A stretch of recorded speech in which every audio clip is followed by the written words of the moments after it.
Yes. You mentioned Hobbes, and I'm wondering how many of your contemporaries or those that you worked with early in the foundation of the country might have adhered to more of a Hobbesian than Locke? The lady is asking, as I brought forth Hobbes, a recognition of Thomas Hobbes, particularly the precepts in his Leviathan, how many of my particular time, and those that gathered both here in Williamsburg, let alone in Philadelphia, were familiar with Hobbes and adhered to it. Well, I can assure you, madam, that that many did and continue, as many had before. That the divisiveness in thought and philosophy between Mr. Locke and Mr. Hobbes is certainly nothing new in this modern world.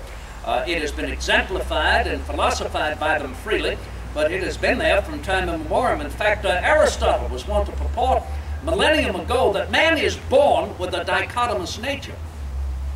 He's born either to fear or to trust. That is the element of it. Those who have a certain fear and caution about collaborating with their fellow man, well, they usually find one another, do they not? They gather closely together, and they desire to protect and defend themselves and their property from others.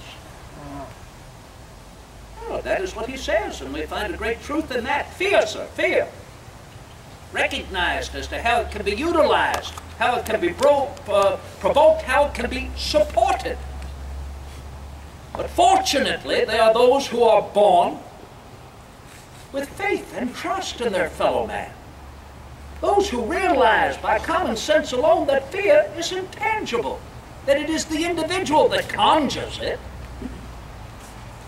Those who welcome collaborating with their fellow man, those who welcome that government to govern best which governs the least, because they recognize the personal responsibility of governing themselves. And is that not the keystone of the success of self-government? It begins with the individual. If it does not, then you will see it reflected in the government. Right. Well, then who do you blame? The government? People. Of course. The people who have lost their way. In my opinion, those who have been attended too much to fear. Fear.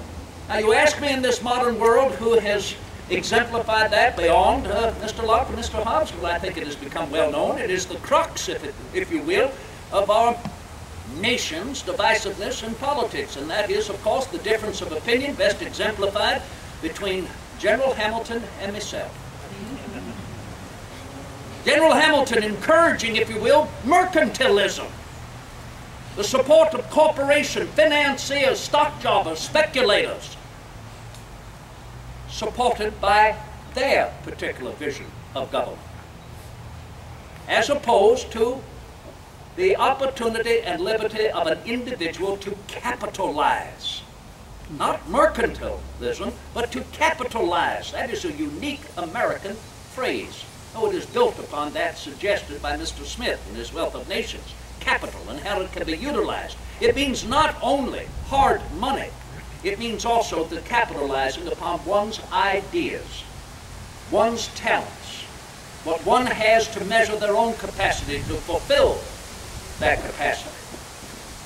No, that is an inherent right, and I will continue to stand staunchly in opposition to Hamilton's idea of a deficit of spending, Hamilton's idea of a national bank. Oh, we have it, there is no question. And he actually led me down that road to believe it was necessary for strengthening our nation, particularly as some of the states had not paid their war debt. But I thought that Hamilton intended that such a deficit should be paid off in several years. I had no idea, no more than anyone else, that he intended that such a deficit be the further encouraged and to grow. Well, yes, it will in the hands of monocrats and Anglo-men and speculators and stock jobbers. And I beg your pardon, gentlemen, for I know you are here this day. But so are our farmers. So are those who own their property outright. So are those, indeed, who will not allow for the sale to overwhelm them. For they simply realize they do not have to buy, gentlemen. And therefore, I am not denying your liberty, nor have I denied the liberty of General Hamilton to follow his devices. But I do call upon the wisdom of the past.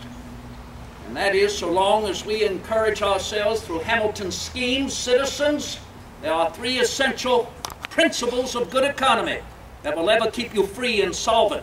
Take care of your pennies, and your dollars will take care of themselves. Do not spend money that you do not have, and do not purchase something simply because it is cheap.